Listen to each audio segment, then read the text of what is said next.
क्या कुछ है रणनीति बता रहे हैं? देखिए, जो कुछ पहलगाम में 2 दिन पहले हुआ वो भारत नहीं पूरा देश जानता है। और जिस तरह का पाकिस्तान की आईएसआई ने, पाकिस्तान के आतंकवादियों ने, लश्कर के आतंकवादियों ने, जो मास्टरमाइंड खालिद है उसने जो ये साजिश रची और पहलगांव के अंदर मौत का तांडव किया, मैं इस तांडव को जलियांवाला बाग जलियांवाला करार देता हूं कि ये दूसरा जलियांवाला कांड हुआ है इस देश में। वो कांड जलियांवाला अंग्रेजों ने किया था और ये जो मौत का तांडव पहलगांव में हुआ, ये तांडव पाकिस्तानी आतंकवादियों ने किया। मैं एंटी टेररिज्म इंडिया की तरफ से भारत के प्रधानमंत्री नरेंद्र मोदी जी की बात, जो कल उन्होंने फैसले लिए, उन फैसलों का हम एंटी टेररिज्म इंडिया की तरफ से स्वागत तो कर सकते हैं, लेकिन हम संतुष्ट नहीं है। संतुष्टि पाकिस्तान से अनेकों बात हुई। अटल बिहारी वाजपेयी जी की पीठ पर और देश की पीठ पर किसने छुरा घोंपा जब कारगिल का युद्ध हुआ? वाजपेयी साहब तो दोस्ती की बस लेके गए थे, भाईचारे की बस लेकर गए थे, लेकिन पाकिस्तान ने कारगिल में हरियाणा का, पंजाब का, हिमाचल का कोई ऐसा जिला बचा होगा जहां के जवान कारगिल में शहीद नहीं हुए। 26/11 में लश्कर तोयबा का हाथ का साहब मारा जाता है। पार्लियामेंट पर अफजल का हाथ, पठानकोट एयरबेस पर जैसे मोहम्मद का हाथ, कंधार हवाई जहाज हाईजैक हुआ उसमें पाकिस्तान का हाथ। बड़ी क्लियर सी बात है कि पाकिस्तान अब नासूर नहीं बन चुका है। पाकिस्तान अब इस देश के लिए, हिंदुस्तान की अमन और शांति के लिए एक कोरोना जैसी बीमारी से भी खतरनाक बन चुका है। कोरोना में यही कहा गया था ना, डिस्टेंस, और कोरोना की बीमारी को खत्म करने के लिए कोविडशील्ड इंजेक्शन बनाया था मोदी जी आपने, और अब एक इंजेक्शन पाकिस्तान को चाहिए उसको बर्बाद करने के लिए। एंटी टेररिज्म इंडिया में वीरेश शांडिल्य बड़े जिम्मेवारी से आज पानीपत, जहां वर्ल्ड की 3 लड़ाइयां हुई, इस धरती से मैं ऐलान करता हूं कि मोदी जी आपको आर पार की लड़ाई लड़नी होगी। ठीक है, आपने अटारी बॉर्डर बंद कर दिया, आपने 72 घंटे के अंदर पाकिस्तानियों को छोड़ने का फरमान जारी कर दिया, आपने पाकिस्तान दूतावास दिल्ली से बंद कर दिया, लेकिन यह काफी नहीं है। यह विनय नरवाल की हत्या, उस शहीद बेटे की हत्या जो नेवी में था, मैं उनके परिवारों को मिलके आया, हिमांशी को मिलके आया, उसकी वाइफ को विनय की, सृष्टि को मिलके आया, उसकी छोटी बहन को। तो अब तो मोदी जी, पूरा देश 100 करोड़ हिंदू, मैं उस बात को मजाक समझता था मेरा फ्रंट योगी और मोदी जी को, क्योंकि मैं एक गैर राजनीतिक आदमी हूं, कि बटोगे तो कटोगे, लेकिन अब यह बात साबित होगी कि बटोगे तो कटोगे, क्योंकि जम्मू कश्मीर में जो नरसंहार हुआ है वो धर्म पूछकर हुआ है कि तेरा धर्म क्या है। जब मेरा धर्म हिंदू है, मेरे माथे पर तिलक है, तो मेरा मरना तय है। और मुझे दुख हुआ, मैंने कल शाही इमाम का अम्बाड़ा में फरमान जारी किया था कि शाही इमाम जामा मस्जिद से फरमान जारी करें कि पाकिस्तान पर हमला बोले, हिंदुस्तान का मुसलमान, हिंदुस्तान के चाहे वो कांग्रेस लीडर हो मुसलमान, चाहे वो बीजेपी के लीडर हो, चाहे सपा के लीडर हो, चाहे बहुजन समाज पार्टी के लीडर हो, सबको जाके मोदी जी को मिलना चाहिए था कि मोदी जी, हिंदुस्तान का मुसलमान पाकिस्तान के खिलाफ आपके साथ है। 1947 में जिन मुसलमानों ने पाकिस्तान जाना था वो चले गए, जो हिंदुस्तान में मुसलमान रह रहे हैं वो हम हैं। हम हिंदुस्तानी पहले हैं, मुसलमान बाद में है।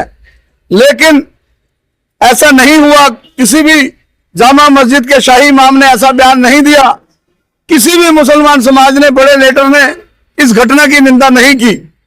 तो मैं मांग करता हूं पाकिस्तान पर हमले की और वो हमला जितनी लेट होगा उतना विश्वास कम होगा भारत की सरकार का इस देश के 100 करोड़ हिंदुओं पर। अब लोग बदला चाहते हैं। 1 साल देश बंद रहा कोरोना में, अब नुकसान झेलने के लिए तैयार बैठे हैं। मैं अभी सृष्टि को, विनय नरवाल की छोटी बहन को मिलके आया, हिमांशी उसकी वाइफ को मिलके आया, उसके फादर को मिलके आया, हिमांशी की मम्मी को मिलके, हिमांशी की सास को मिलके आया। मैं सल्यूट करता हूं उस मां को, आशा को, जिसने विनय नरवाल को जन्म दिया। अगर उसके पास उस दिन हथियार होते या हिमांशी के पास उस दिन हथियार होते, वो पाकिस्तानी आतंकवादी, वो लश्कर के आतंकवादी वहां से जिंदा ना जाते। उसकी बहन ने कल मुख्यमंत्री को कहा था, सृष्टि ने, कि नायब सैनी जी, मुझे सर चाहिए उस आतंकवादी का जिस आतंकवादी ने मेरे भाई को मारा। आज मैं घोषणा करता हूं, पाकिस्तान के खिलाफ ऐलान जंग करता हूं। मैं इसी पानीपत में आज से 23 साल पहले दिल्ली से जम्मू कश्मीर तक आतंकवाद के खिलाफ रथ यात्रा लेके गया था। मैंने उस रथ यात्रा में ऐलान जंग किया था। 23 साल पहले बिना सुरक्षा के मुझे भी मारने की धमकियां मिलती है, मुझे मारो, विनय को क्यों मारते हो, निर्दोषों को क्यों मारते हो। हम ललकार रहे हैं, हम भगत सिंह की सोच पर पहरा दे रहे हैं, हम उधम सिंह की सोच पर पहरा दे रहे हैं। अब ऐसे देशभक्तों की जरूरत है, जिस तरह उधम सिंह ने जनरल डायर को लंदन में जाके मारा, जलियांवाला बाग।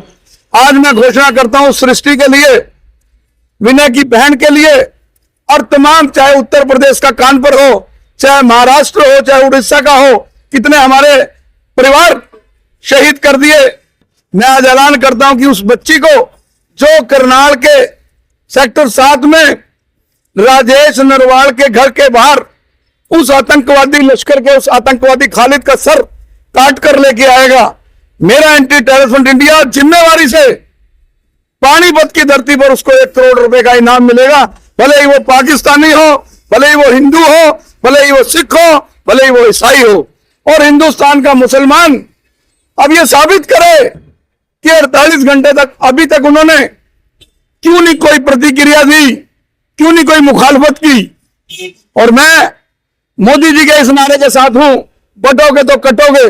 मोदी जी, अपने लोगों को 100 करोड़ हिंदुओं को हथियार दो, हथियारों की ट्रेनिंग दो, देश को बचाना है। और लश्कर को खत्म करने के लिए अगर अमित शाह जी मुझे कहो आप, मैं शहीद होने के लिए तैयार हूं, मैं मरने के लिए तैयार हूं, मैं बम गोली से मरने के लिए तैयार हूं। आप हमें बताएं पहलगांव में क्या मुहिम चलानी है, कश्मीर में क्या मुहिम चलानी है। वही मैं आज आप पत्रकारों के माध्यम से जम्मू कश्मीर सरकार को बर्खास्त करने की मांग करता हूं। आईबी ने इनपुट दी थी कि जम्मू कश्मीर में आतंकवादी अटैक होगा, लेकिन उस इनपुट के बाद भी पहलगांव में सुरक्षा क्यों नहीं थी, बकायदा रेकी हुई।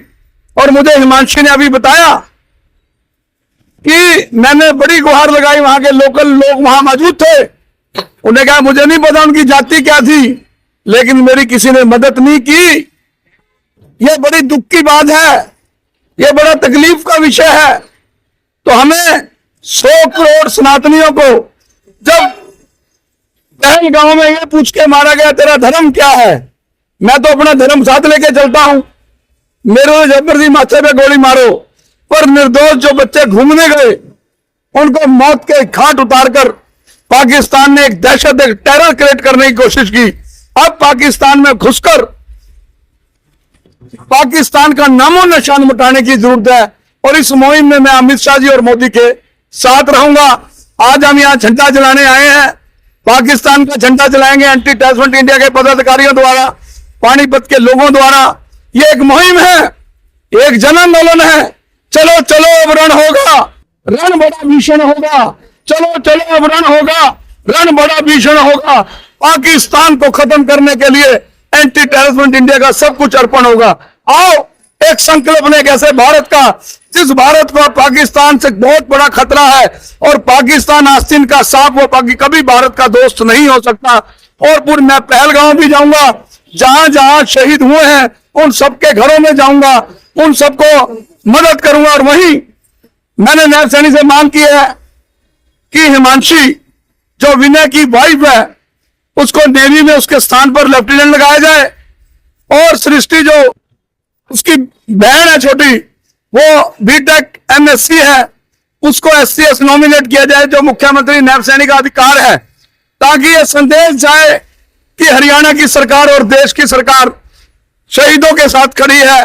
चाहे वो शहीद सेना में था, चाहे वो सिविलियन थे, वो तमाम सिविलियन, उनके परिवारों को नौकरी, 1 करोड़ रुपए भारत सरकार, 1 करोड़ रुपए राज्य सरकार उनके परिवारों को थे जो भी पहलगांव में शहीद हुए। धन्यवाद। आओ।